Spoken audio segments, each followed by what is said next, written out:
자, 오늘 공감복음 5번째 시간으로 마태복음 8장에서 13장 말씀을 공부하도록 하겠습니다.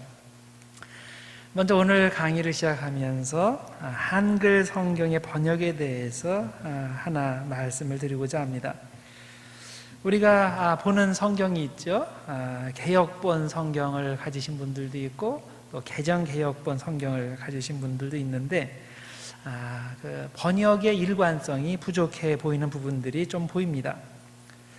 오늘 과제물 중에서 어떤 분이 이런 의문을 제기하셨습니다.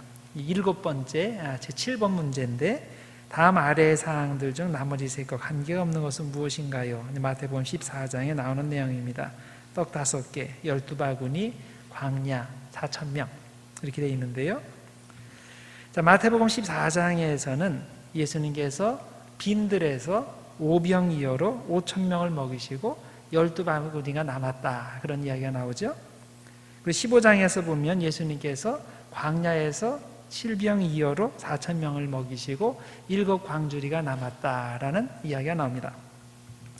자, 그러면 한 곳에서는 빈들이라고 나오고 또 한 곳에서는 광야라고 나오는데 이게 다른 곳일까요? 같은 곳일까요?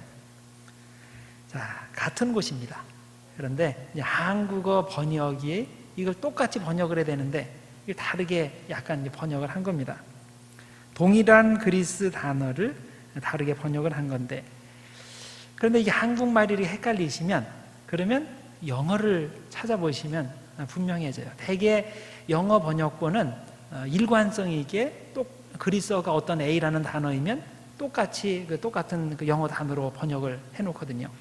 그래서 NIV를 보면 둘 다 remote place라고 되어 있습니다.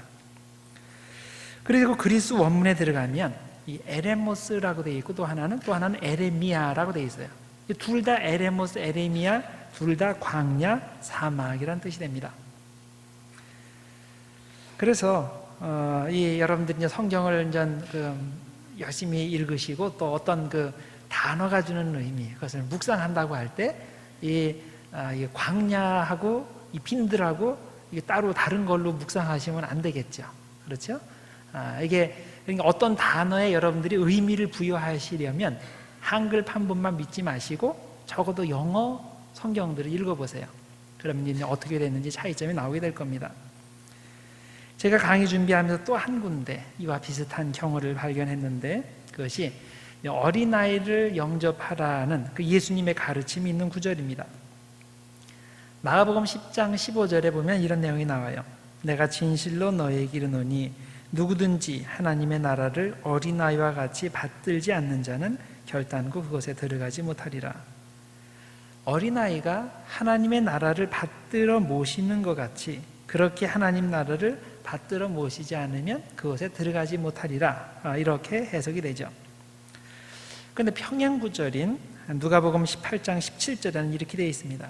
내가 진실로 너희에게 이르노니 누구든지 하나님의 나라를 어린아이와 같이 받아들이지 않는 자는 결단코 거기에 들어가지 못하리라 하시니라.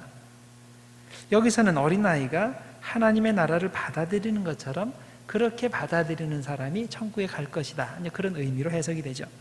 자, 그러면 마가복음에서 말하는 하나님 나라가 더 큰 헌신, 커미트먼트를 요구하는 것으로 보이지 않습니까? 마가복음에서는 천국을 받들지 않으면 거기 못 들어간다고 하고, 그리고 누가복음에서는 받아들이지 않으면 못 들어간다고 되어 있으니까 그렇게 해석이 될 수가 있습니다. 그런데 역시 영어 성경을 보면 이 둘 다 receive라고 되어 있어요. 그러니까 받는다, 받아들인다가 올바른 그 번역이게 되겠죠. 그래서 그리스 원문을 찾아가 보니까 역시 거기에도 똑같은 단어가 사용이 됐습니다. 메덱세타이라고 되어 있어요. 받아들이지 않으면 did not receive라고 되어 있습니다.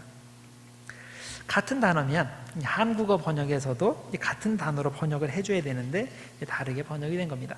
그래서 여러분들이 성경을 읽으실 때 한국어 번역본을 너무 100% 믿지는 마시길 바랍니다. 물론 의미는 다 통해요. 의미는 똑같은데 전체적 의미 대신에 어떤 한 단어를 이렇게 집중해가지고 막 파고 들어가서 차이점이 뭘까, 단어를 묵상하고 그럴 때는 조심하셔야 돼요.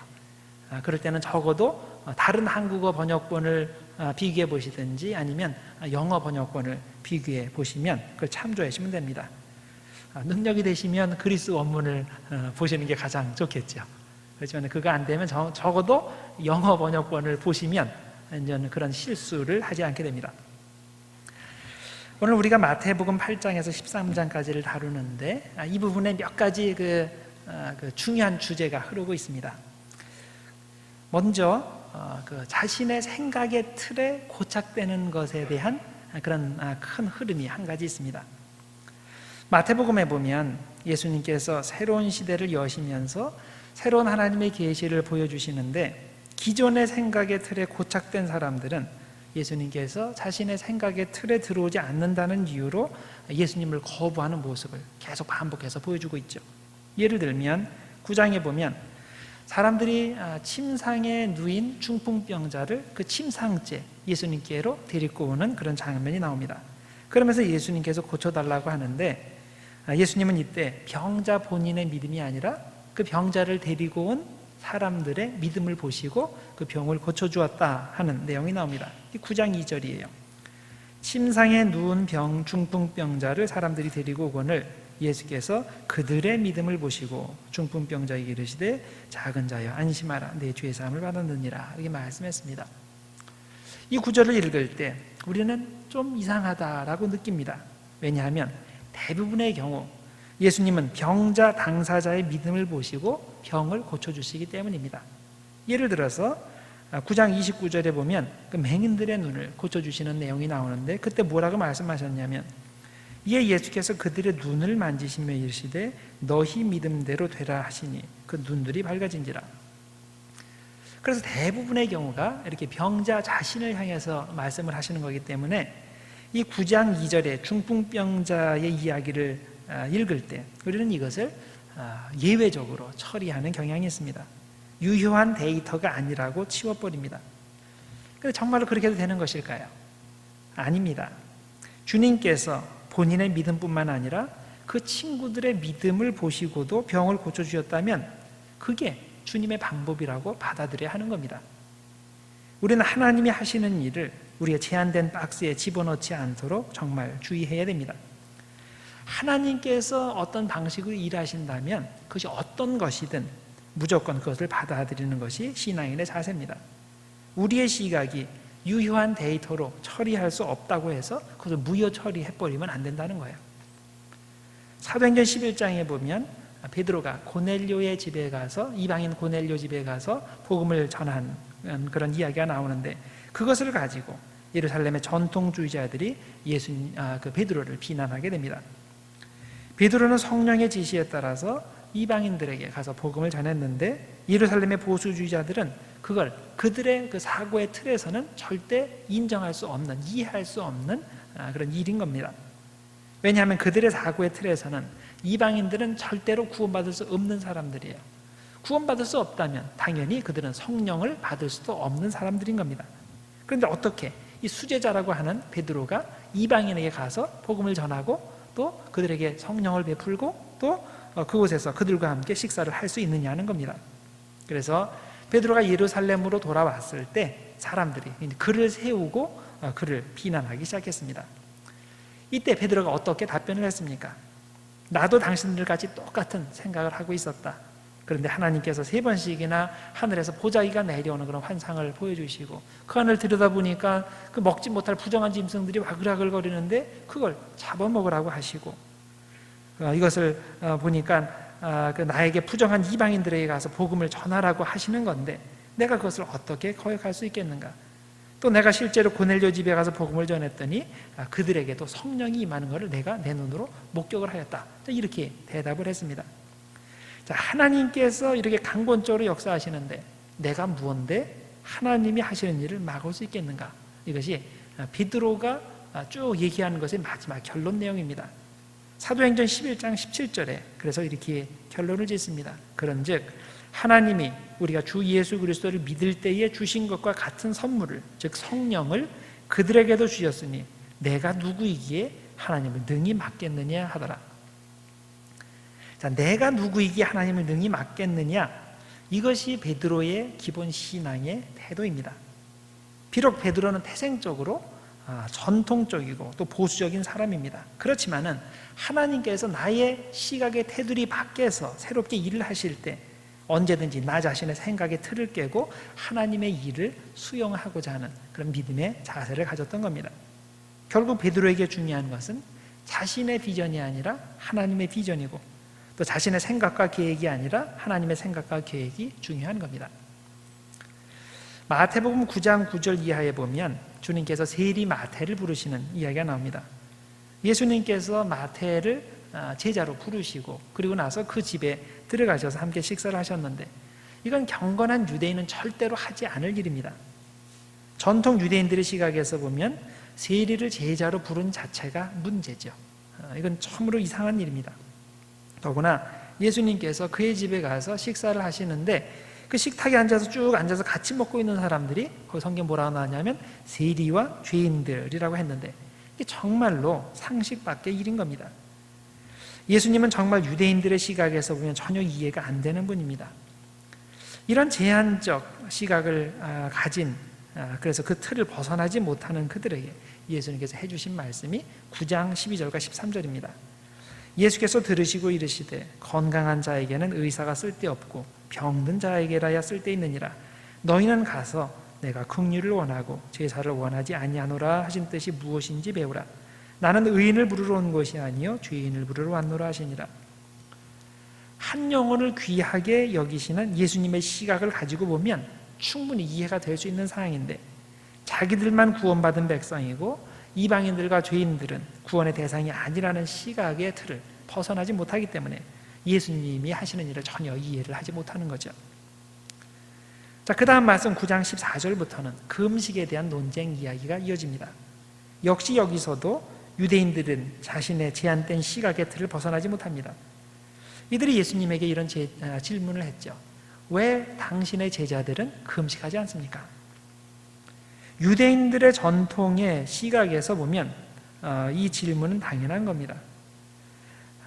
전통에 의하면 하나님 믿는 사람들은 일주일에 2번 금식해야 하고 금식하지 않는 사람들은 제대로 된 신앙인이 아닌 겁니다. 이런 시각으로 보니 제자들은 금식을 하지 않으니 제대로 된 신앙인이 아니고 또 그런 제자들을 그냥 허용하는 예수님을 보니 예수님도 제대로 된 신앙인이 아닌 게 되는 거죠. 이때 예수님께서 그들에게 한 수 가르쳐 주셨습니다. 혼인집에서 사람들이 신랑과 같이 있을 때는 금식하면 안 되는 거다. 지금은 금식할 때가 아니고 함께 먹고 축제를 벌일 때다. 나중에 신랑을 뺏길 때가 오는데 그때는 당연히 금식을 해야 될 것이다. 이런 말씀을 해주셨습니다. 자, 그리고 나서 우리들이 잘 아는 그 유명한 말씀을 예수님께서 해주셨습니다. 새 포도주는 새 부대에 넣어야 한다라는 말씀을 해주셨습니다. 이게 무슨 뜻이에요? 생각의 틀을 바꾸라는 말이죠. 그래야 하나님의 새로운 역사가 이해되기 시작한다는 겁니다. 마태복음 9장 32절에 보면 예수님께서 또 귀신 들려 말 못하는 사람을 고쳐주시고 그 밖에 많은 기적들을 행하실 때 바리새인들이 그것을 보고 뭐라고 했습니까? 예수가 귀신의 왕을 의지하여 귀신을 내어 쫓는다라고 이야기했습니다.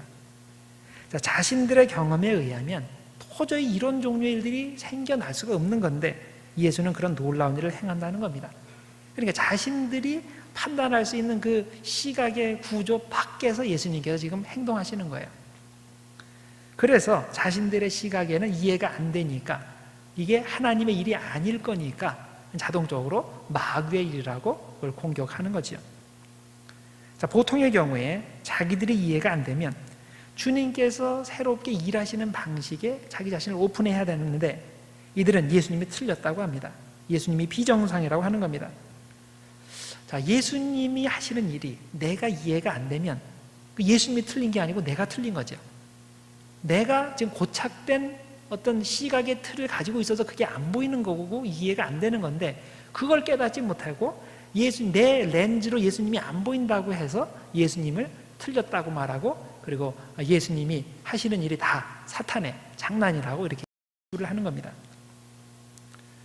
나의 생각에 맞지 않는 일을 주님께서 하실 때 여러분은 어떻게 반응하십니까? 하나님께서 이런 방식으로 역사하시는 것 같은데 나는 한 번도 경험해보지 못한 거예요. 나에게 익숙하지 않은 거예요. 그럴 때 여러분은 어떻게 반응하십니까? 내 경험과 전통과 생각에 맞지 않는 것은 무조건 예외 처리하든지 비정상으로 처리해버립니까? 그러면 안 됩니다. 하나님의 새로운 일을 막는 죄를 짓게 됩니다. 우리는 하나님께서 새로운 방법으로 일을 하신다면 그 방법에 나 자신을 오픈해야 하는 것이 맞습니다. 그래야 하나님의 사역에 방해가 되지 않고 동참하게 됩니다. 하나님은 도대체 어디에 관심이 있으실까요? 분명한 것이 있습니다. 그것은 하나님은 우리의 전통을 지키는데 전혀 관심이 없다는 겁니다. 우리의 편안함에도 관심이 없으십니다. 나 생각대로 교회를 운영하는 데도 전혀 관심이 없으십니다. 하나님의 관심은 잃은 영혼에게 가 있습니다. 잃은 영혼이 구원받고 모든 사람이 주님께로 돌아와 구원의 기쁨을 누리는 것에 하나님의 관심이 있는 겁니다. 우리가 이것을 깨닫는다면 우리가 지금까지 어떤 것을 생각해왔고 어떻게 행동했든지 상관없이 하나님께서 그쪽 방면에 그런 방면으로 어떤 새로운 일을 하신다면 우리의 기존 생각의 틀을 깨고 무조건 하나님의 방법에 순종해야 하는 겁니다. 이것이 새 포도주는 새 부대에 담아야 한다는 의미입니다.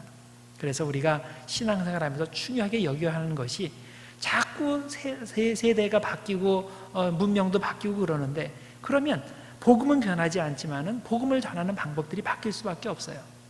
그런데 하나님께서는 지금 그쪽 방면으로 새롭게 일을 하고 계시는데 나 자신의 고정된 옛날 그런 관점만 고집하면서 그 밖에서 일어나는 것을 다 사탄이 하는 일이라고 그렇게 해버린다면 결국 하나님의 일을 막는 그런 잘못을 범하게 되는 겁니다. 그래서 자칫 잘못하면 특히 오래 신앙생활한 사람들이 자칫 빠지기 쉬운 그 생각의 고착 이거를 잘 조심해야 됩니다.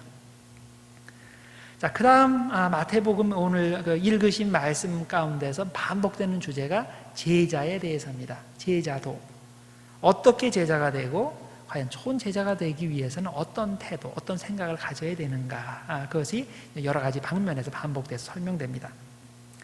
자, 제자에게 가장 중요한 것이 무엇일까? 그것은 우선순위입니다. 마태복음 8장 19절과 20절에 이런 얘기가 나오고 있습니다. 한 서기관이 나와 예수께 아뢰되 선생님이여 어디로 가시든지 저는 주님을 따르리이다. 예수께서 이르시되 여우도 굴이 있고 공중에 새도 거처가 있으되 인자는 머리 둘 곳이 없다 하시더라. 한 서기관이 예수님께로 와서 예수님이 어디든 가시든지 내가 예수님을 따르는 제자가 되겠습니다라고 말을 했을 때 예수님께서 요구하신 것이 있어요. 그건 자기 포기를 요구하셨습니다. 제자는 이 세상의 편안함을 포기하고 하나님께만 소망을 둔다는 그런 의미에서 나는 집이 없다라고 말씀하셨습니다. 그런데 이게 예수님이 풀이 죽은 모습으로 하시는 말씀이 아니죠. 확신에 차서 이 말씀을 해주시는 겁니다. 왜냐하면 예수님께서는 이 땅에서는 머리둘 그런 거처가 없지만 하늘에는 확실한 처소가 있기 때문입니다. 제자들도 이것을 명심하고 나를 따르라고 예수님께서 말씀해 주시는 겁니다. 이 세상이 주는 안전과 편안함을 추구하지 말고 하늘의 안전과 편안을 추구하는 것. 이걸 할 수 있는 사람은 제자가 되는 거고 이게 안 되는 사람은 제자가 안 되는 겁니다. 마태복음 끝까지 잘 읽어보시면 예수님께 이 질문을 한 서기관 이야기가 다시는 나오지 않습니다. 아마 예수님께서 나는 집이 없다라고 말씀하신 그걸 듣고 자기도 제자가 되면 이 땅의 집을 포기해야 한다는 메시지로 이해하고 조용히 무대에서 사라진 것으로 보입니다. 또 그 다음 절에 먼저 아버지 장례를 치러드리고 나서 예수님을 따르겠다는 제자의 이야기가 나오는데 이 사람도 이 이야기 이후에 다시 나오지 않습니다. 무대에서 사라집니다. 또 마태복음 19장 16절 이하에 보면 부자 청년이 예수님을 따르려고 하였을 때 그가 가진 재산을 다 팔아서 가난한 사람들에게 나누어 주고 너는 나를 따르라 라고 예수님께서 말씀하셨을 때 그 사람의 반응이 어땠습니까? 근심하며 집으로 돌아갔다라고 되어 있죠. 예수님의 제자가 된다는 의미가 바로 이런 겁니다. 포기입니다. 자기 직업을 포기하고 재산을 포기하고 가족을 포기하고 인생의 편안함을 포기해야 제자의 사명을 감당할 수 있다는 것입니다. 그러니까 어떤 그 제자에 대한 그런 환상을 갖지 말라는 거예요. 현실이, 제자의 현실이 이런 거라는 겁니다. 이럴 준비가 돼 있지 않으면 절대 예수님을 따른다고 감히 얘기하지 말라는 겁니다. 마태복음 8장 21절과 22절에 보면 제자가 감당해야 하는 그 포기의 수준이 어느 정도인지가 나옵니다. 제자 중에 또 한 사람이 이르되 주여 내가 먼저 가서 내 아버지를 장사하게 허락하옵소서. 예수께서 이르시되 죽은 자들이 그들의 죽은 자들을 장사하게 하고 너는 나를 따르라 하시니라. 자, 이 말을 읽어보면 예수님께서 좀 너무 심하게 말씀하셨다라는 느낌이 들지 않습니까? 예수님께서 첫눈에 반하는 그런 말씀을 하셨을까 의심이 됩니다. 그래서 많은 사람들이 이 말씀의 강도를 약화시키려고 노력을 합니다. 예를 들어서 이런 것들이 있었어요. 어떤 학자들은 예수님이 이 말씀을 처음 그 아람어로 하셨을 것으로 추측을 하고, 그리고 마태가 이것을 그리스어로 적으면서 잘못 번역을 했을 거다라고 생각을 합니다. 그래서 22절에 죽은 자들이 그들의 죽은 자들을 장사하게 하라라고 되어 있는데, 원래 아람어 어구는 그렇게 되어 있지 않고 죽은 자들을 묻는 자가 죽은 자들을 장사하게 하라였을 것으로 추측을 하는 겁니다. 즉 전문 장의사가 있으니까 장례식은 그들에게나 맡기고 너는 나를 따르라는 의미라는 겁니다. 자, 이렇게 읽으면 주님의 복음을 전하는 것이 이 세상에 어떤 것보다 더 우선시 되어야 한다는 원칙에는 변함이 없지만 그것을 표현하는 방식이 많이 부드러워졌죠. 그렇지만은 제 입장에서 보면 뭐 그놈이나 마찬가지예요. 진짜 우선순위를 똑바로 가져야 된다는 그 메시지, 그 원칙은 변함이 없습니다. 그걸 어떻게 부드럽게 표현하더라도. 자, 또 한 가지 예수님의 말씀의 강도를 약화시키는 방법이 있었는데, 그것은 이 대화가 이루어진 정확한 시점에 주목하는 겁니다. 제자가 아버지를 장사하게 해달라고 부탁했던 시점이 아버지가 금방 돌아가셨을 때가 아니라, 아직 아버지가 돌아가시지는 않았지만은 곧 돌아가실 것으로 추측이 되는 그런 상황이었다는 겁니다. 자, 머지않아 아버지께서 돌아가실 테니까 그때까지 내가 집에서 아버지를 극진히 모시고, 그리고 아버지가 곧 돌아가신 후에 그때 예수님께로 와서 예수님을 따르겠다. 그러니까 조금만 기다려 달라. 그런 요청으로 했다라고 우리들이 읽을 수가 있습니다. 자, 그렇다면 제자가 아버지 핑계를 대면서 제자 되는 것을 미뤄달라고 요청한 것이 되고, 그래서 예수님은 얘가 제자로서의 기본 자세가 안 되어 있다고 판단하시고 그의 요구를 들어주지 않았다라고 우리들이 이해를 할 수가 있는 겁니다. 그러면 조금 그 어려움이 줄어들겠죠. 사실 많은 사람들이 주님을 따르지 않는 이유로 그런 핑계들을 댑니다. 지금은 아닙니다. 조금 후에 좀 시간이 나게 되면 주님을 따르겠습니다. 지금 건강이 좀 말이 아니어서 조금 건강해지면 예수님을 따르겠습니다. 지금 너무나 가난해서 정신이 없는데 조금 더 돈을 벌어놓고 주님을 따르겠습니다. 지금 아이들이 너무 어려서 안 돼요. 아이들이 자라면 주님을 따르겠습니다. 부모님이 계셔서 안 돼요. 부모님 돌아가시면 주님을 따르겠습니다. 등등 사람들이 온갖 종류의 핑계를 댑니다. 그런데 제 경험으로 보면 이런 식으로 핑계를 대며 주님을 따르지 않는 사람은 평생 주님을 따르지 못합니다. 주님을 따르는 것은 하루아침에 되는 일이 아니기 때문입니다. 현재 당장 어려운 상황에서도 최선을 다해 주님을 따르는 사람이 시간이 생겨도 따를 수 있고, 아버지가 돌아가셔도 따를 수 있고, 자녀가 성장해도 따르는 것이지, 현재 주님을 따르지 않는 사람은 그런 핑계거리가 없어져도 절대 주님을 따르지 않습니다. 그래서 저는 이런 핑계를 대면서 주님의 일을 하지 않는 사람에 대해서 전혀 기대를 하지 않습니다. 지금 상황이 어려운 가운데서 주님을 따르지 못하는 사람은 앞으로도 주님을 따를 가능성이 거의 없는 겁니다. 왜 그래요? 그때가 되면 또 다른 핑계거리들이 많이 나타나기 때문입니다. 그래서 그런 사람은 영원히 주님을 못 따릅니다. 자, 그런데 제 생각에는 이런 대화가 이루어진 시점이 그 제자의 아버지가 방금 돌아가신 상황이라고 생각이 됩니다. 왜냐하면 원래 예수님께서 요구하시는 것이 삶의 우선순위이고, 예수님께서 이것을 요구하실 때는 듣는 사람이 상처받지 않도록 애둘러서 마음 상하지 않는 방법으로 말씀하시지 않고 언제나 직선적으로 똑바로 알아듣게 말씀하셨기 때문입니다. 자, 그 점을 고려해 볼 때 이 대화가 이루어진 상황이 그 제자의 아버지가 아마 하루나 이틀 전에 돌아가신 것으로 생각하는 것이 자연스러운 겁니다. 그런 상황에서 예수님은 제자의 도를 가장 선명하고 분명하게 말씀하신 겁니다. 우선순위를 확실히 하라고 요구하신 겁니다.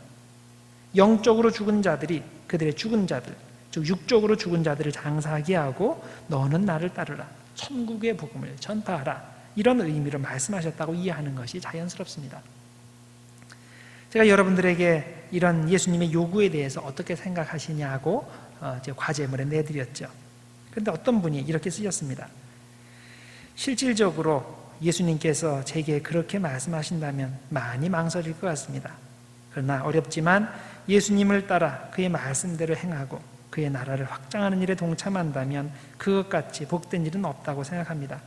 많은 고비를 넘긴 후에 보니 예수님의 말씀대로 하는 것이 가장 안전하고 천국을 향한 길이라고 생각됩니다.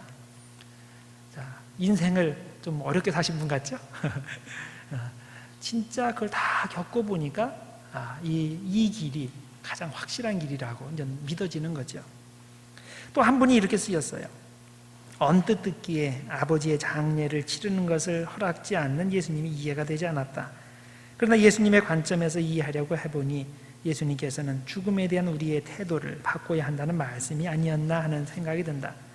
메시지 바이블에서는 First things first, 먼저 할 거 먼저 해라. Your business is life, not death. 네가 해야 될 일은 생명에 관한 거지 죽음에 대한 게 아니다. Follow me, 나를 따르라. Pursue life, 생명을 추구하라. 이렇게 써 있는 것을 읽고 도움을 얻었다. 이렇게 쓰였습니다. 이게 맞습니다. 예수님께서 제자의 도에서 말씀하신 요점은 우선순위입니다. 이 세상의 어떤 것보다 하나님의 일이 우선되어야 한다는 원칙입니다.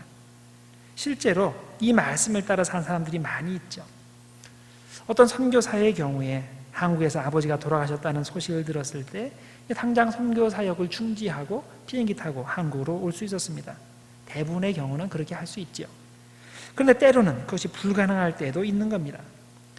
선교 사역 하던 것을 지금 잠시 당장 중단하고 한국으로 급히 오게 되면 선교 사역에 막대한 지장을 초래할 때가 있는데 그때는 장례를 다른 가족들에게 맡기고 선교사는 영혼을 구원하는 일을 계속해야 하는 겁니다. 또 이런 경우도 있습니다. 어떤 목사가 어느 외국의 도시에 가서 부흥 집회를 인도하도록 다 계획이 잡혀 있는데 그 집회 시작하기 첫날 밤에 아버지가 돌아가셨다는 그런 연락을 받게 됩니다. 이때 집회를 취소하고 비행기 타고 집으로 와야 될까? 아니면 장례식은 그 다른 가족들에게 맡기고 대신 집회를 인도해야 될까? 실제로 이런 상황에서 많은 목회자들이 집회를 인도하는 선택을 합니다. 왜냐하면 제자는 주님의 일이 먼저이기 때문입니다. 물론 제가 이런 말씀을 드린다고 해서 오해하지 마시기를 바랍니다. 이와 비슷한 상황에서는 무조건 그렇게 해야 한다고 제가 일괄적으로 요구하는 것이 아닙니다. 이것은 각자가 주님의 말씀을 붙들고 고민해야 할 사항입니다. 주님께서 우리에게 요구하시는 원칙은 분명합니다. 천국 복음을 전파하는 것이 이 세상의 어떤 일보다 더 중요하다는 것입니다. 죽은 자의 장사는 죽은 자들에게 맡기고 우리는 더 중요한 하늘의 일을 해야 한다는 원칙은 변함이 없습니다. 그러나 이 원칙을 각자의 구체적 상황에서 어떻게 적용할지는 본인이 하나님 말씀 앞에서 깨끗한 양심으로 선택하고 결정해야 할 사항인 겁니다. 자, 그 다음에 또 한 가지 제자에 관해서 그 일관되게 설명되는 강조되는 내용이 있습니다. 그것은 고난입니다. 제자는 고난받는다는 겁니다. 많은 사람들이 하는 오해가 있습니다. 하나님께 헌신된 제자가 하나님의 뜻대로 하나님의 뜻에 순종하여 어떤 일을 한다면 다른 사람들이 그에게 적극 협력하도록 하나님께서 척척 일을 잘 처리해 주셔야 한다고 생각합니다. 그런데 그게 대단한 오해인 겁니다. 제자의 길은 그렇게 평탄하지 않습니다. 예수님께서 제자의 길이 평탄하다고 말하신 적이 없습니다. 기본적으로 제자가 하는 일은 하나님 나라를 세우는 것이고 하나님 나라가 세워질수록 사탄의 나라가 무너지는 것인데 사탄이 절대 그걸 그냥 보고만 있지 않죠. 반드시 제자들을 방해하고 공격하게 되어 있습니다. 그래서 마태복음 10장 14절과 15절에서 예수님이 제자들을 부르시고 난 다음에 그들이 어떤 일을 하게 될 것인지 쭉 설명하시고 나서, 그리고 나서 그들이 사람들에게 배척받는 경우들이 생길 거라고 미리 경고를 해주셨습니다. 10장 14절 15절에 이렇게 되어 있어요. 누구든지 너를 영접하지도 아니하고 너희 말을 듣지도 아니하거든 그 집이나 성에서 나가 너희 발에 먼지를 떨어버리라. 내가 진실로 너희에게 이르노니 심판날에 소돔과 고모라 땅이 그 성보다 견디기 쉬우리라. 주님의 제자들이 주님의 사역을 감당할 때 하는 일보다 다 잘되고 모든 사람들이 그들을 영접해 준다면 얼마나 좋을까요? 그런데 미안하지만 그건 절대 하나님의 방법이 아닙니다. 하나님은 그런 영광의 길을 통해서 일하시지 않고 반드시 고난의 길을 통해서 일을 하십니다. 그래서 사람들이 제자의 사역을 받아들이지 않고 방해하거나 배척할 때 절대로 이걸 이상하게 여기면 안 됩니다. 하나님께서 역사하시는 곳에는 반드시 마귀가 역사하게 되어 있습니다. 이걸 뒤집어서 말하면 어떻게 돼요? 하나님의 일을 열심히 한다고 하는데 마귀가 하나도 역사하지 않는다. 하나도 방해하는 사람이 없다. 그러면 정말 하나님의 일을 하고 있는 건지 심각하게 따져봐야 됩니다. 성령이 역사하시는 곳에는 반드시 악령이 역사하게 되어 있습니다. 이런 마귀의 저항을 10장 22절에서는 이렇게 설명했습니다. 또 너희가 내 이름으로 말미암아 모든 사람에게 미움을 받을 것이나 끝까지 견디는 자는 구원을 얻으리라. 좀 너무하지 않아요? 하나님의 일을 제자로서 열심히 감당할 때 모든 사람이 너를 미워할 거다. 만약에 조금 우리에게 좀 위안이 되는 말씀을 해주신다면, 내가 하나님의 일을 열심히 하면 어떤 마음 삐뚤어진 몇 사람이 너를 괴롭힐 거다. 그러니까 실망하지 말라. 이렇게 되면 우리가 합리적으로 이렇게 딱 받아들일 수 있죠. 근데 여기 뭐라 그랬어요? 제대로 제자의 일을 하면 모든 사람이 너를 미워할 거다. 말씀하시는 거예요. 자, 인간적으로 보면 그래서 제자의 길은 너무나 외로울 수 있는 겁니다. 내가 이 고생하는 걸 누구는 알아줘야 될 텐데 아무도 안 알아주고, 더 나아가 모든 사람들이 나를 미워하는 경우까지 생길 때 좌절하고 실망할 수가 있는 겁니다. 그런데 우리가 명심해야 하는 것은 우리의 스승이신 예수님께서 이미 그런 일을 당하셨다는 겁니다. 그러니까 선생한테 한 걸 생각을 해서 더 좋은 것을 기대하지 말라는 얘기예요. 10장 24절과 25절에 이렇게 말씀합니다. 제자가 그 선생보다 또는 종이 그 상전보다 높지 못하나니 제자가 그 선생 같고 종이 그 상전 같으면 족하도다. 집주인을 바알세불이라 하였거든 하물며 그 집 사람들이라. 사람들이 예수님 보고 귀신의 왕 바알세불의 힘을 빌어서 병을 고치고 귀신을 내쫓는다고 비난했는데, 예수님의 제자들인 우리는 무엇을 더 바라겠느냐는 겁니다. 사람들이 제자들에게 말도 안 되는 그 비난을 퍼붓는 게 전혀 이상한 일이 아니라는 겁니다. 그건 제자가 당연히 받아야 할 몫이라는 겁니다. 따라서 여러분이 제자 일을 감당할 때 큰 어려움이 없고 사람들의 비난이 없다면 그거는 하나님의 특별한 은혜입니다. 그건 그 상태를 즐기면 됩니다. 그러다가 여러분 앞에 큰 어려움이 생기고 사람들이 크게 비난하기 시작할 때 여러분은 그걸 이상하게 생각하지 말고 정상으로 받아들이셔야 됩니다. 왜냐하면 예수님께서 그게 정상이라고 말씀하셨기 때문입니다. 만일 주님의 사역을 감당하다가 말도 안 되는 비난을 받고서 좌절하고 실망한다면 이건 제자가 무언지를 모르는 사람입니다. 제자는 하나님의 뜻을 위해 부당하게 고난받는 사람입니다. 저도 가끔 보면 말도 안 되는 비난을 받을 때가 있습니다. 개중에 보면 목회자에 대해서 전문적으로 소설을 쓰시는 분들이 종종 있습니다. 심지어는 어떤 분들은 뭐가 사실인 줄 알면서도 목회자에 대해서 정반대로 거짓말을 꾸며서 말을 퍼뜨리는 분들도 있고, 그럴 때 사실 확인이 안 되니까 많은 분들이 그게 사실인 줄 알고 그대로 믿는 경우들도 있습니다. 그런데 이건 목회자에게만 해당되는 게 아니죠. 하나님의 일을 제대로 해보고자 하는 모든 사람들에게 생기는 일들입니다. 교회에서 어떤 일을 맡아서 하시는 분들은 언제나 이런 종류의 크고 작은 일들을 경험합니다. 그럴 때 우리는 그걸 절대로 이상하게 생각하지 말아야 됩니다. 왜냐하면 제자는 부당하게 고난받는 게 당연하기 때문입니다. 내가 할 일은 그 고난의 상황을 없애는 것이 아니라 주님께 충성을 다하는 것이고, 또 나에게 대해서 부당하게 소설을 쓰는 사람들은 하나님께서 알아서 처리해 주시는 겁니다. 그런 일에 대해서 일일이 대응하다가는 절대로 하나님의 일을 하지 못합니다. 여러분, 하나님의 일을 하다가 누가 나한테 말도 안 되는 얘기를 했어요. 그거 가지고 싸우다가는 거기에 시간 다 보내고 에너지 다 소비하고 하나님의 일을 하지 못합니다. 자, 이게 사탄의 전형적인 작전인 것을 아십니까? 우리의 마음을 상하게 하고 우리의 힘을 그런 비생산적인 것에 소모하기 위해서 정작 영혼을 구원하는 일은 하지 못하게 하는 것이 전형적인 마귀의 방법입니다. 우리가 그런 잘못된 트랩에 빠지게 되는 이유는 제자의 길이 뭔지 제대로 알지 못하기 때문입니다. 제자는 부당하게 비난받고 고난받는 사람입니다. 여러분, 오해하지 마세요.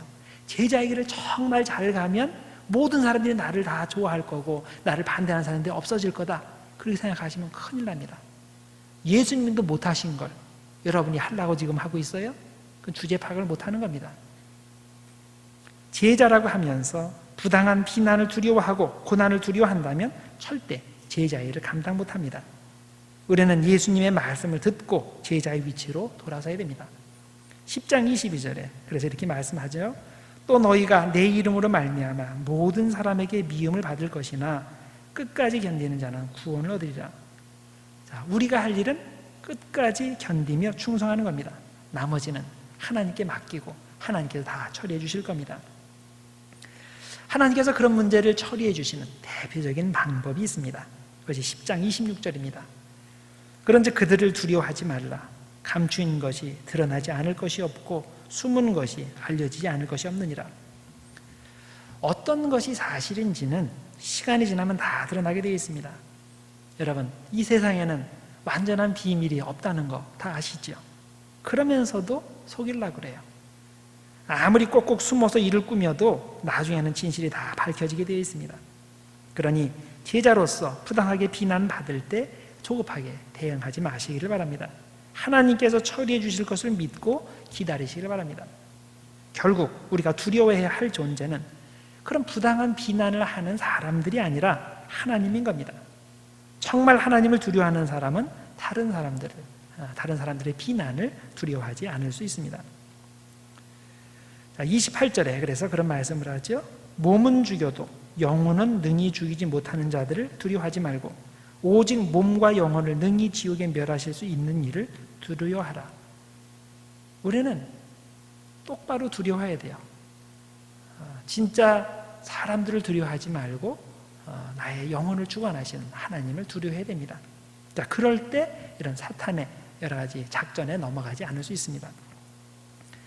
또 우리가 부당한 비난과 고난 가운데서 좌절하지 않고 하나님을 계속 신뢰하며 제자의 사명을 감당할 수 있는 것은 하나님께서 모든 것을 아시기 때문입니다. 모든 것을 아시는 하나님께서 당신의 영광을 위해서 모든 문제를 해결해 주실 것을 우리가 믿기 때문입니다. 그 10장 29절 이하에 그래서 이런 말씀이 나옵니다. 참새 2마리가 한 아사리온에 팔리지 않느냐? 그러나 너희 아버지께서 허락하지 아니하시면 그 하나도 땅에 떨어지지 아니하리라. 너에게는 머리털까지 다 세신 바 되었나니 두려워하지 말라. 너희는 많은 참새보다 귀하니라. 하나님께서 나의 머리털까지 세시는 분이라는 것을 확실하게 믿습니까? 이런 믿음이 필요합니다. 그러면 어떤 상황에서도 두려워하거나 좌절할 수 없는 겁니다. 결국 하나님께서 제자들을 위해서 모든 것을 책임져 주시고 모든 것을 정당하게 갚아주실 것이기 때문입니다. 그래서 여러분이 제자의 사명을 제대로 감당하기 위해서는 잘못된 기대를 버리셔야 됩니다. 제자는 사람들의 미움을 받는 게 정상인 겁니다. 하나님께 충성하시며 인내하시고 나머지 것들은 주님께 다 맡기시면 됩니다. 자, 그 다음에 또 한 가지 제자에 대해서 중요한 사항이 있는데 그것은 하나님께서는 누구를 제자로 부르시고 난 후에 반드시 능력을 주신다는 사실입니다. 10장 1절에 이렇게 돼 있어요. 예수께서 그의 12제자를 부르사 더러운 귀신을 쫓아내며 모든 병과 모든 약한 것을 고치는 권능을 주시니라. 자, 여기에 우리가 주목해야 할 사항이 있습니다. 예수님은 능력 있는 사람을 불러서 그의 능력을 사용하시는 게 아니라는 겁니다. 정반대입니다. 제자를 먼저 부르시고 그가 이 부름에 응답하여 헌신할 때 그에게 사역을 감당할 수 있는 필요한 능력을 주신다는 겁니다. 더러운 귀신을 쫓아내는 능력을 주시고 모든 병과 약한 것을 고치는 권능을 주시는 겁니다. 이 12제자들이 원래 이런 권능을 행하는 사람들이었기 때문에 예수님께서 발탁해가지고 그걸 더 크게 사용하신 게 아니라는 거예요. 그 제자들은 원래 이런 거와 상관이 없는 사람이에요. 그렇지만 예수님께서 뜻이 계셔서 이 사람들을, 연약한 자들 제자로 부르셨을 때, 부르시고 난 후에 필요한 사역을 감당할 때 필요한 능력과 권능을 주신 겁니다. 그래서 우리는 절대 순서에서 헷갈리면 안 됩니다. 주님은 능력 있는 사람을 부르시는 것이 아니라 부르신 사람에게 필요한 능력을 주시는 겁니다. 이것을 표현하는 유명한 그 영어 어구가 있죠. He does not call the equipped, but equips the called. 부르신 사람을 equip하신다는 거예요. 따라서 착각하지 말아야 됩니다. 난 능력이 있기 때문에 제자가 되었다, 아니 혹은 제자로 발탁되었다, 이렇게 착각하면 큰일 납니다. 이런 사람들이 꼭 교회에서 문제를 일으킵니다. 능력이 중요한 것이 아니라 하나님의 뜻이 중요하다는 것을 잊고 교회에서 자꾸만 자신의 능력을 과시하려고 합니다. 하나님의 뜻은 우리가 서로 희생하며 합력하여 하나님의 뜻을 이루는 것인데, 스스로 능력이 있다고 생각하는 사람은 이런 하나님의 뜻을 무시하고 자기 뜻대로 일을 처리하고자 합니다. 꼭 튀려고 합니다. 그런 이런 사람들이 교회에서 많이 활동하면 할수록 교회가 무너지는 겁니다. 교회에서는 어떤 한 사람의 인간적인 능력이 부각되면 하나님의 교회는 무너진다는 사실을 반드시 명심해야 됩니다. 그래서 예수님께서 제자들을 선택하실 때 많이 배우고 많이 가지고 힘 많고 그런 사람들을 선택하시지 않고 많이 배우지 못하고 별로 가지지 못한 어부들을 주로 제자로 선택하신 것입니다. 또 예수님께서 함께 사역하시는, 또 주변에 같이 데리고 다니는 사람들이 대부분 누굽니까? 요즘 말로 하면 다 별 볼 일 없는 사람들입니다. 그런데 예수님께서는 그런 별 볼 일 없는 사람들을 사용하셔서 온 세상을 바꾸신 겁니다. 고린도전서 1장 26절 이하에 이런 말씀이 있지요. 형제들아, 너희를 부르심을 보라. 육체를 따라 지혜로운 자가 많지 아니하며 능한 자가 많지 아니하며 문벌 좋은 자가 많지 아니하도다. 그러나 하나님께서 세상에 미련한 것들을 택하사 지혜 있는 자들을 부끄럽게 하려 하시고 세상에 약한 것들을 택하사 강한 것들을 부끄럽게 하려 하시며 하나님께서 세상에 천한 것들과 멸시받는 것들과 없는 것들을 택하사 있는 것들을 폐하려 하시나니 이는 아무 육체도 하나님 앞에서 자랑하지 못하게 하려 하심이라.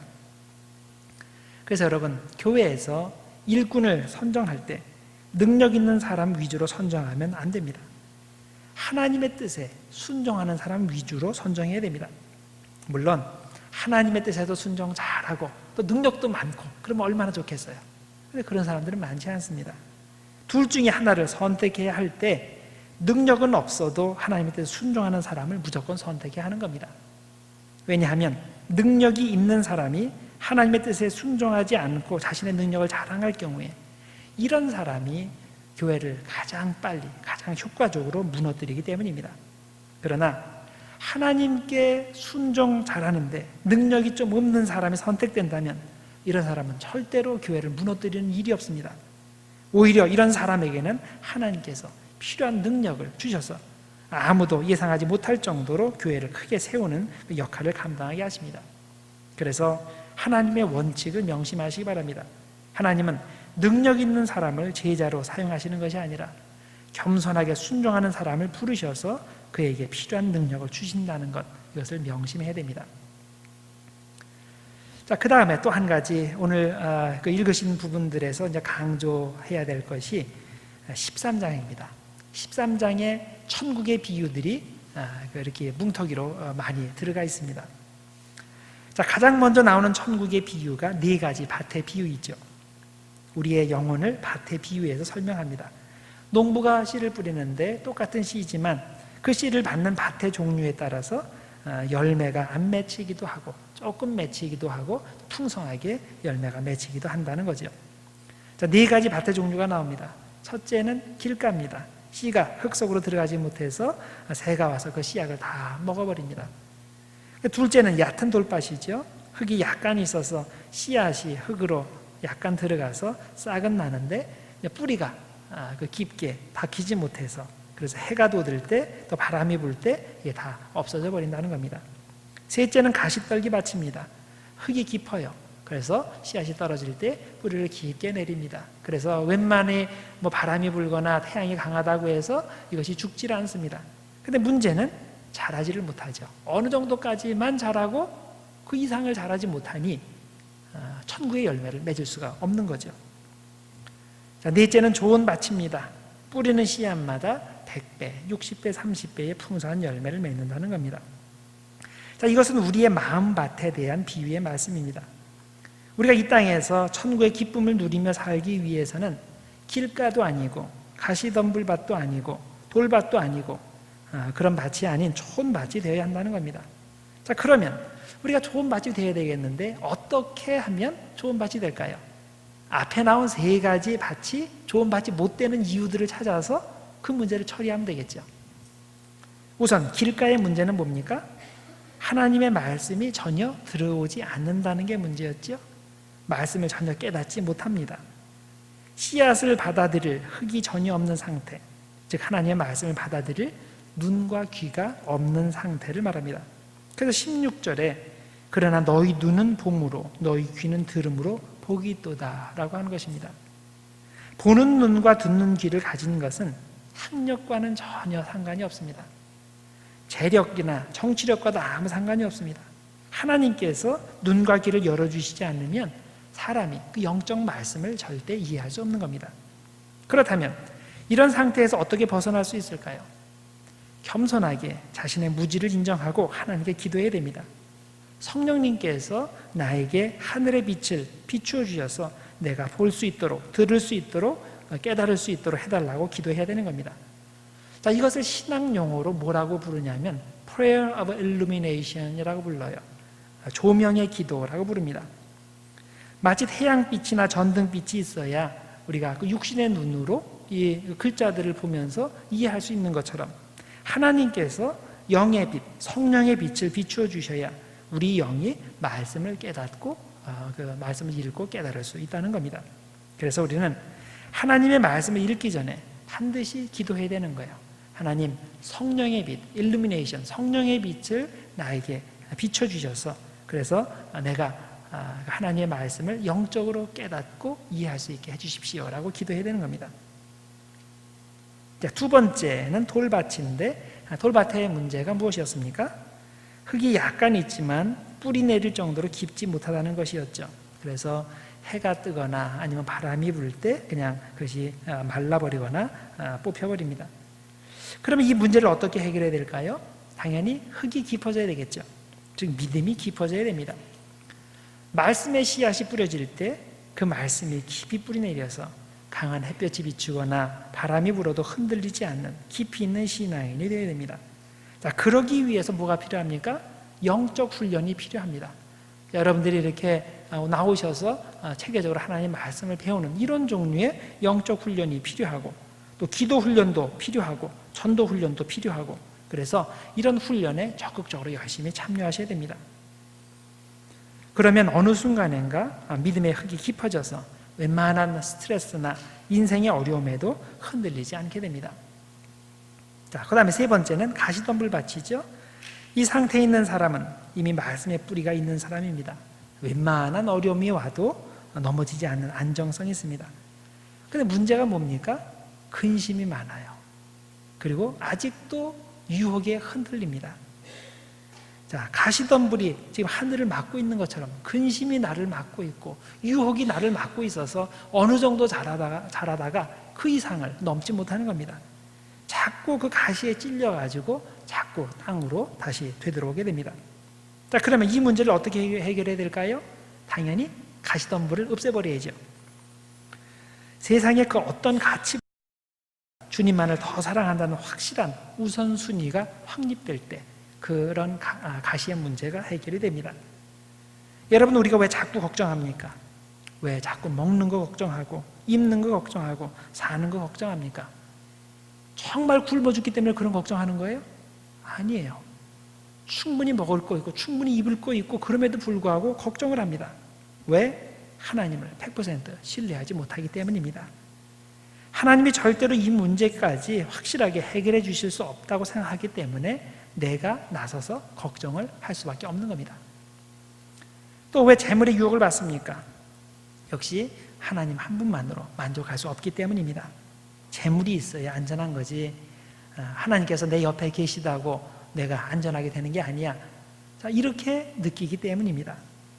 정말 하나님이 나의 영원한 반석이시고 하나님만이 나를 안전하게 보호하신다는 확신만 있다면 재물이 나의 신앙을 방해할 만한 그런 가시덤불이 될 수 없는 겁니다. 그래서 가시덤불의 문제는 결국 믿음의 문제입니다. 이미 나는 길가도 아니고 돌밭도 아닌 사람, 즉 믿음의 깊이가 있는 사람이라고 생각하는데 사실은 이게 착각이란 거죠.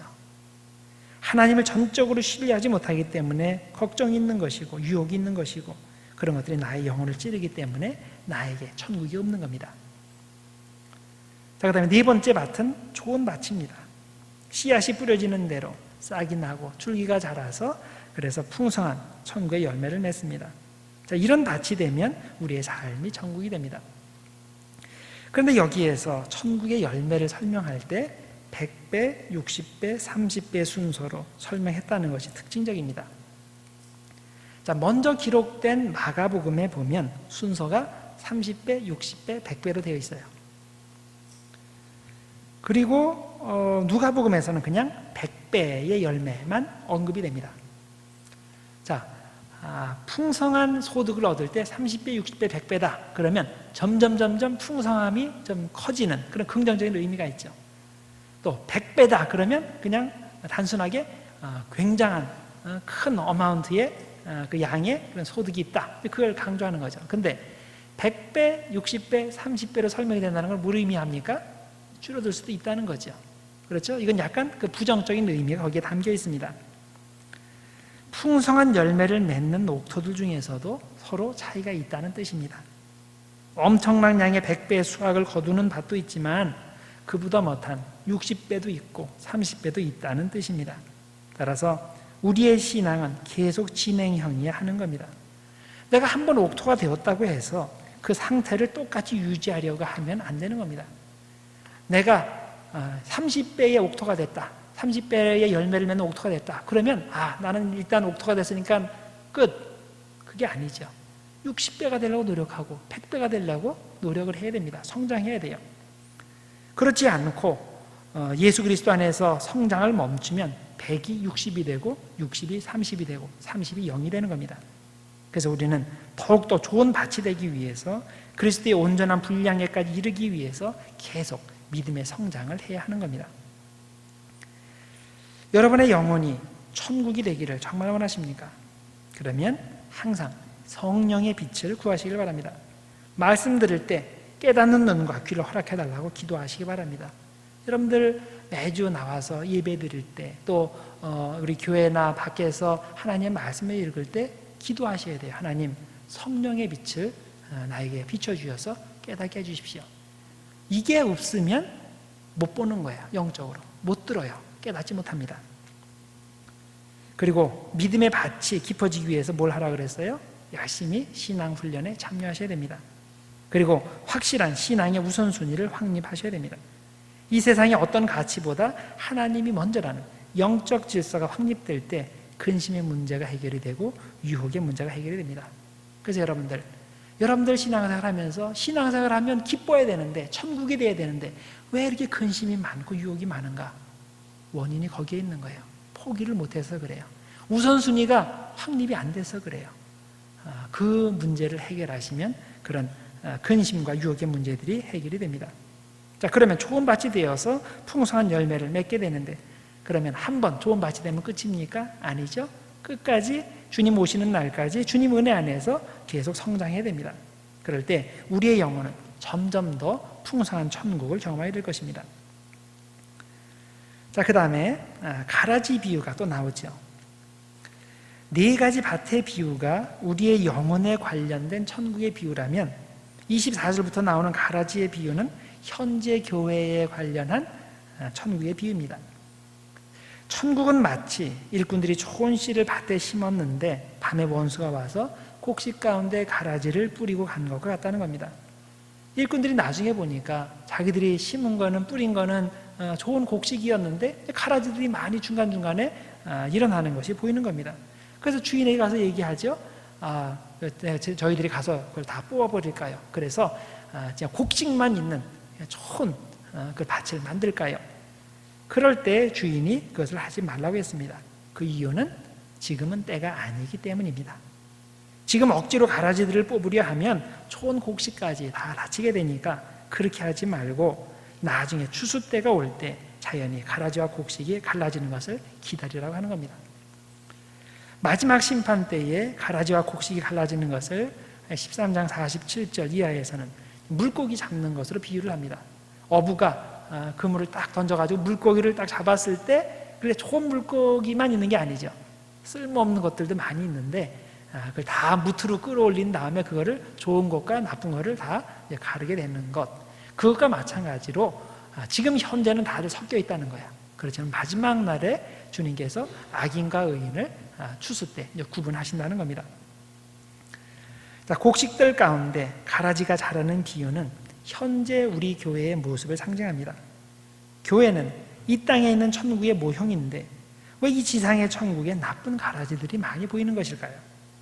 교회에 그런 가라지들이 있다는 것은 교회가 더 이상 거룩한 천국이 될 수 없다는 의미일까요?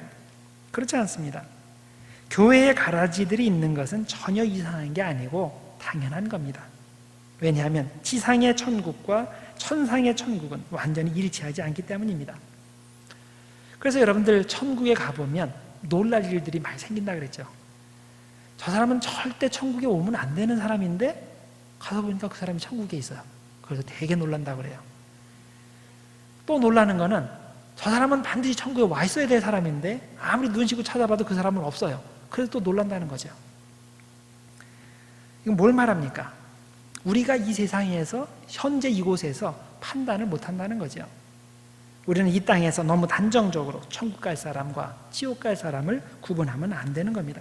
왜냐하면 이 땅의 교회에는 곡식과 가라지가 섞여 있는 것이 당연한 겁니다. 대충은 우리가 그 둘을 구분할 수 있을지 몰라도 확실히 장담할 수 없습니다. 그래서 그 부분은 우리가 섣불리 나서는 것이 아니라 하나님께 맡겨드려야 되겠죠.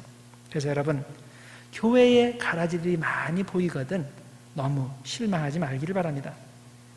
어떤 사람들은 실망해서 교회를 떠나기도 하고 어떤 사람은 정반대로 돌아서서 내가 저 가라지들을 싹 뽑아버려야지 그 나서는 사람들이 있습니다. 주님은 그렇게 하지 말라고 말씀을 합니다. 왜냐하면 가라지 뽑다가 곡식들도 다 뽑아내게 돼요. 여러분들 사실 교회에 분란이 생기는 게 다 그런 식으로 생기는 거 아니에요? 저 가라지를 내가 처리를 해야지, 뽑아야지.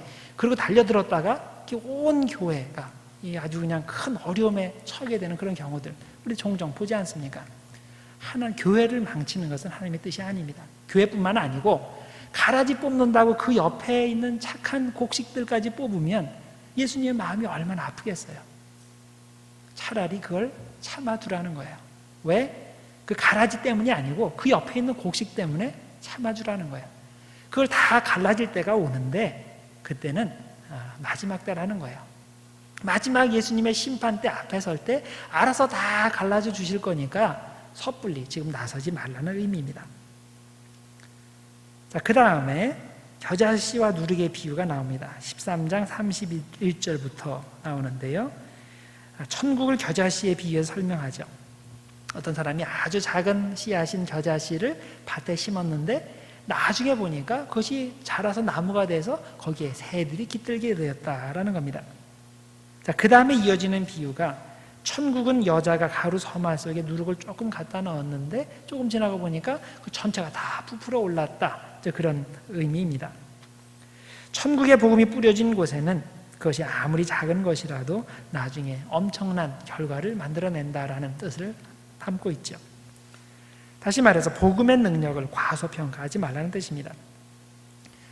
마태복음 14장 13절 이하에 나오는 오병이어 사건을 예를 들면 아이가 주님께로 가져온 도시락은 그 전체 모인 인원에 비하면 아무것도 아닙니다. 누구 코에도 못 붙여요.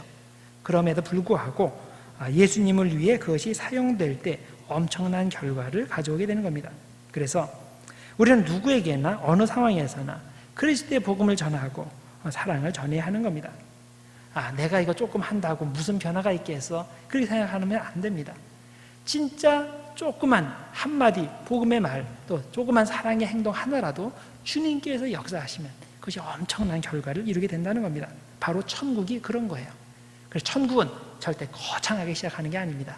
나의 구체적인 조그만 행동 하나, 말 하나에서 천국이 시작됩니다. 주님께서는 그것을 사용하셔서 엄청난 그 눈에 보이는 가시적인 천국을 만들어 주시는 겁니다.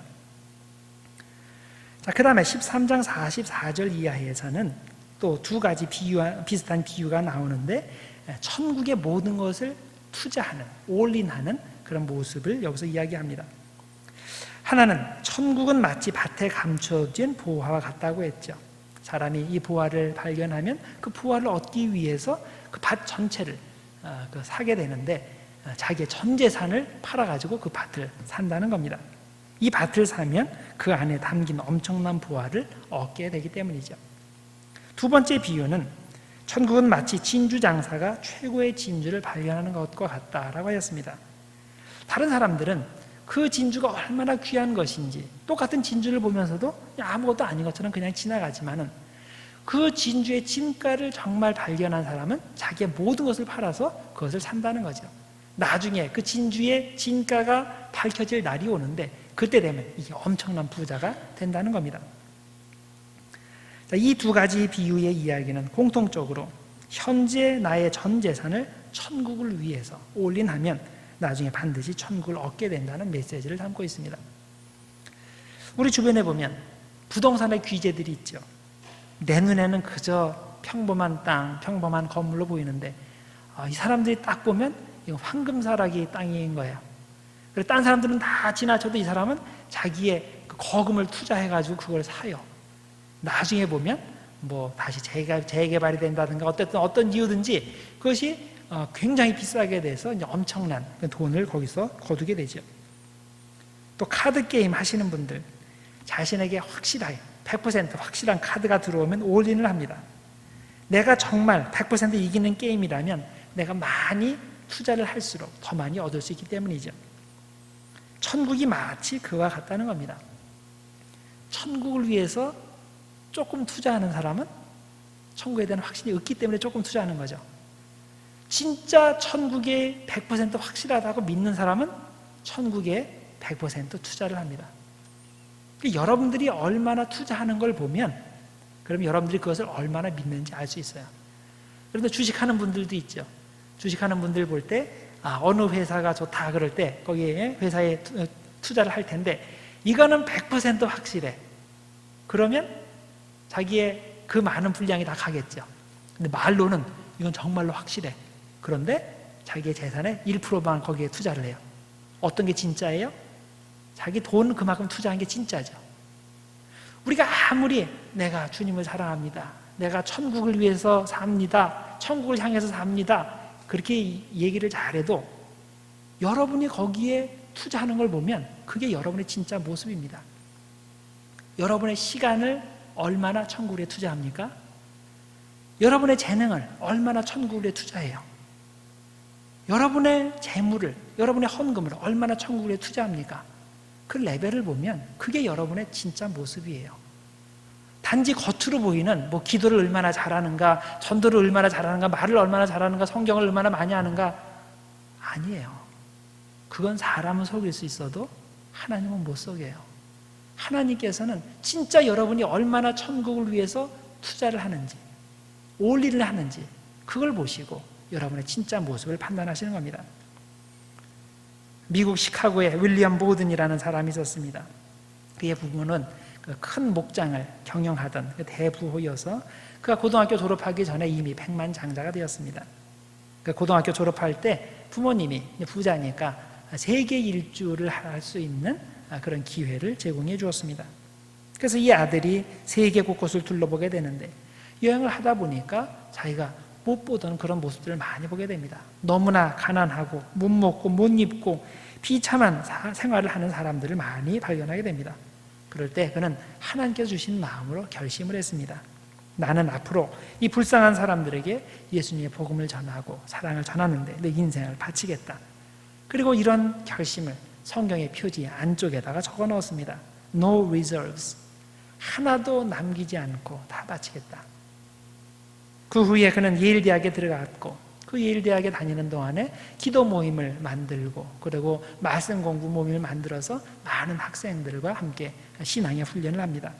또 학교 밖에서도 예일 희망 선교회를 만들어서 고아와 과부와 병자들을 도왔습니다. 그리고 이제 시간이 지나서 그가 졸업하게 되었는데 그가 졸업할 때는 좋은 일자리들이 그를 기다리고 있었습니다. 그런데 그 모든 것을 뿌리치고 프린스턴 신학교에 들어갑니다. 그 신학교를 졸업하고 나서는 하나님께서 그 선교에 그런 마음을 주어서 내가 중국에 가야 되겠다. 중국에 그 회교권 사람들도 많이 들어와 있는데 그들을 대상으로 내 선교해야 되겠다. 이렇게 마음을 먹습니다. 그리고 선교를 중국 선교를 준비하기 위해서 그 언어도 배우고 문화도 익히기 위해서 이집트로 건너갑니다. 그래서 그 이집트로 이제 건너가려 그럴 때 그 친구들도 말리고 가족들도 말렸습니다. 왜 그곳에 가려고 그러냐? 왜 사서 고생을 하려고 그러냐? 그때 그는 성경 표지 안쪽에 또 하나의 글귀를 써넣었습니다. No retreats. 절대 안 물러선다. 그런데 그가 이집트에 건너간 지 얼마 안 돼서 그는 뇌망염에 걸리게 됩니다. 그리고 발병한 지 한 달 만에 25살 나이로 세상을 떠나게 됩니다.